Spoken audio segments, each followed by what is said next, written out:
tell me that I'm never gonna make it. They want me to do something that could make sense. They hate when I keep dreaming I'll be famous, but I don't give a fuck, I'ma keep chasing.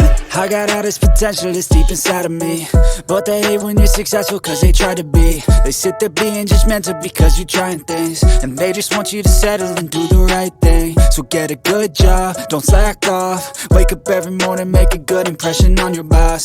Don't do anything that I wouldn't do, and when you're making money, make sure you don't spend it too soon. Fuck that, I'll do what I wanna do. I got a different path from everyone, and that includes you. Who are you to tell me how to live life? In these times it feels like nobody's right, yeah.